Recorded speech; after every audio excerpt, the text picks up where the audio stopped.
Oi, gente, tudo bem? Olha só, então, agora vamos dando continuidade à matéria do terceiro bimestre. Deixa eu só lembrar aqui para vocês que nós começamos esse ano letivo com uma discussão sobre ciência, sociologia e senso comum. Ou seja, entre ciência e opinião, né? Depois disso, eu apresentei para vocês ali o contexto de surgimento da sociologia e no segundo bimestre fiz uma abordagem mais teórica sobre os autores, né? Quem é que criou a sociologia, quais foram as ideias dos primeiros autores, Marx, Durkheim, Weber, e o como elas repercutiram depois, constituindo a disciplina sociológica, né? Não é à toa que esses três autores são chamados de clássicos, é porque eles deram a base da sociologia. E agora, até o final do ano letivo, nós vamos trabalhar com o tema de estratificação social e trabalho, certo? Mas eu só quero lembrar aqui uma coisa. A minha aula, ela alterna, né? Alterna esse conteúdo da ementa, da disciplina, com o projeto de ensino. Então, nós já tivemos dois encontros síncronos nesse bimestre. Primeiro foi uma aula sobre fake news com a Laura Bandeira, que eu convidei para dar uma oficina. Alguns participaram. Depois nós tivemos a aula do projeto de ensino, que foi a aula síncrona, a exibição do curta Happiness. E agora eu vou começar essa matéria com vocês. Então, de agora até o final do bimestre, vai ser aula na AVA, fórum na AVA e trabalho. Tá? Então, fiquem atentos na plataforma. Vamos lá. Estratificação e pirâmide social, que seria o começo da nossa matéria do terceiro bimestre. Olha só, estratificação é a divisão social em estratos ou camadas. Ou seja, estratificação social é uma ferramenta usada pela sociologia, pela economia, geografia, história, para identificar, para mapear as formas de divisão de uma sociedade em estratos ou camadas, que podem ser classes, que podem ser castas, que podem ser estamentos. Basicamente é uma divisão em posições numa hierarquia. A gente está falando aqui de estratificação em sociedades que têm uma hierarquia, que têm uma desigualdade. Se nós voltássemos lá para o tempo das cavernas, muitos milênios para trás, nós veríamos sociedades sem essa divisão hierárquica, pelo menos nada assim tão complexo, onde talvez a divisão ela se desse muito mais pela divisão sexual do trabalho, por exemplo, do que por uma divisão hierárquica entre os mais poderosos e os mais ricos em relação aos menos poderosos e aos mais pobres, tá?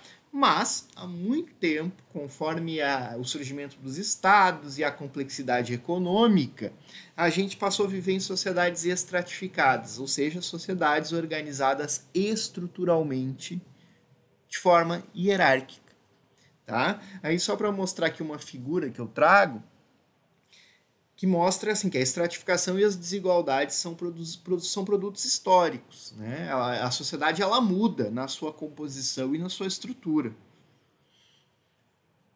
Isso significa que elas são geradas por situações diversas e se expressam na organização das sociedades em sistemas de castas, estamentos ou classes. Né? Ou seja, tem toda essa historicidade das estruturas de uma sociedade hierárquica. Então, assim, para a gente pensar assim, em modelos de estratificação, existem dois grandes modelos, né, que é o das sociedades com mobilidade social e sem mobilidade social. Se você pensar que uma sociedade sem mobilidade social, como a sociedade indiana antiga, a sociedade medieval com praticamente sem mobilidade, uma chance mínima, a posição da pessoa na estrutura, ela é dada pelo nascimento. Se tu era filho de Brahmane numa sociedade indiana antiga, teu filho seria Brahmane, teu neto seria Brahmane e assim sucessivamente. Política, jurídica, religiosamente, isso era garantido que fosse dessa forma. Não podia haver uma mobilidade na casta, certo? E uma sociedade medieval, por exemplo, o servo ele praticamente impossível sair da condição de servidão. O máximo que ele poderia, assim, em raríssimos exemplos, seria ascender ao clero, numa posição de um baixo clero, mas a chance era mínima de mobilidade. Hoje, a gente está numa sociedade que é considerada, veja bem, considerada com mobilidade social. Por quê? Primeiro que a gente tem essa divisão, ela é dada basicamente por classes, e as classes elas são de critério econômico. E não existe uma regra jurídica, política, religiosa que impeça, de qualquer forma, que o indivíduo ele mude de classe. Mas é muito difícil, né? A gente sabe que uma sociedade capitalista desigual como a nossa atual, existe mobilidade social, mas ela não é para todos, né? Não é como nos vende o discurso meritocrático comum do se tu quiser tu consegue, todo mundo vai. Não é bem assim, né? A gente sabe que é muito difícil ter uma ascensão social, principalmente de quem é muito pobre, muito miserável. Ou a ascensão ela é lenta e ela é geracional, né? Uma pessoa sair da extrema miséria para a riqueza é muito difícil. Mas, enfim, ela pode ter uma ascensão de renda e essa ascensão continuar na sua descendência e assim sucessivamente. Da mesma forma, é bem difícil que pessoas muito ricas, herdeiros em geral, decaiam para níveis mais baixos da sociedade. Muito difícil. A gente sabe que a herança ela é um dos principais critérios de manutenção da riqueza. E agora eu trago para vocês o conceito de pirâmide social. A pirâmide social ela é uma figura geométrica que ela ilustra perfeitamente a estratificação de sociedades hierarquizadas. Por que isso, né? Lembrando que a pirâmide ela é uma figura espacial e geralmente a gente vê o desenho de forma bidimensional, fica um triângulo, mas ok. Acontece que geralmente sociedades hierárquicas elas têm no seu topo, na sua elite, nos seus mais ricos e poderosos, um número menor de pessoas. Por isso que tu tem aquele topo pequenininho, curtinho, com um homem ali naquele desenho. Por sua vez, quanto mais nós descemos na hierarquia para os grupos mais pobres e menos poderosos de uma sociedade, maior é o percentual de população. Por isso que a pirâmide é a figura perfeita para ilustrar uma sociedade, a estrutura, né, de uma sociedade hierarquizada ou vertical. E aqui eu vou trazer para vocês agora alguns exemplos de pirâmide social. Então, veja bem, essa aqui é um tipo de pirâmide que se usa muito hoje em dia em pesquisas de indicadores econômicos. É uma pirâmide por renda, tá? Essa aqui é uma pirâmide de 2013 com divisão por renda familiar. Essa divisão de renda, ela reproduz uma divisão de classe. Ali você tem o seguinte, que 46% das famílias brasileiras, 46%, ganhavam até R$ 1.356 mensais. E 20% entre 1.356 e 2034. Ou seja, em 2013, 66%, ou seja, 2/3 das famílias brasileiras tinham uma renda até aproximadamente 2.000. Gente, isso é 2/3. É a grande maioria da população brasileira. Agora vamos para cima ali da pirâmide.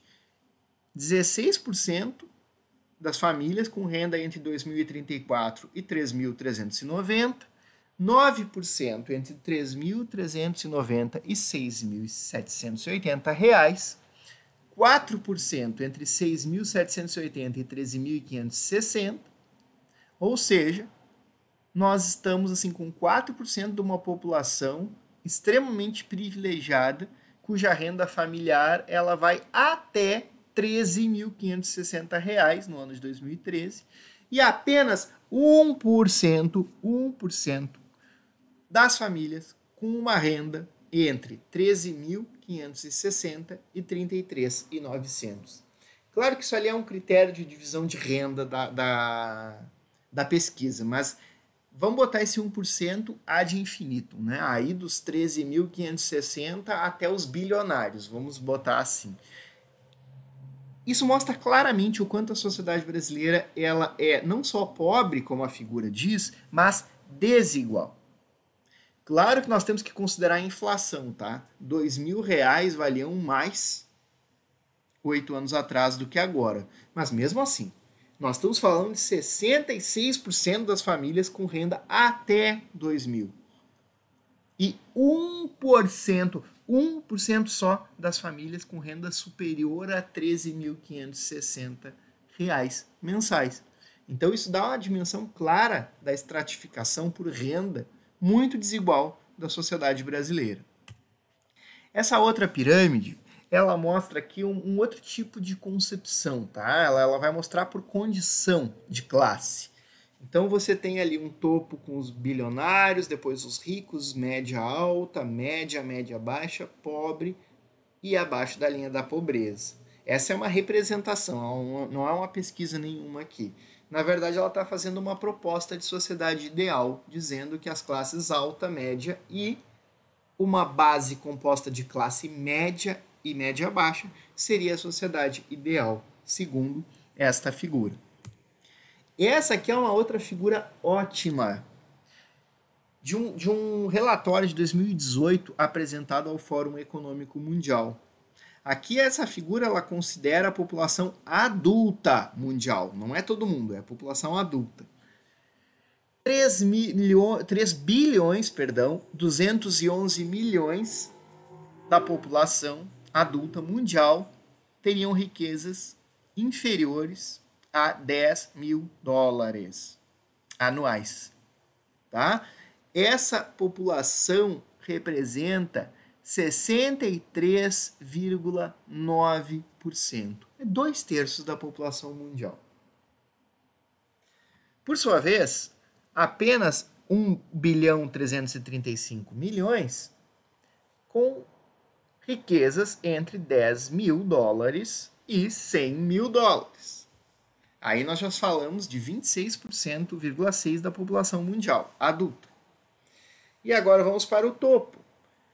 A população com riquezas entre 100 mil e $1 milhão, que já é uma renda, uma riqueza muito mais elevada, corresponde a 436 milhões de adultos, 8,7% da população.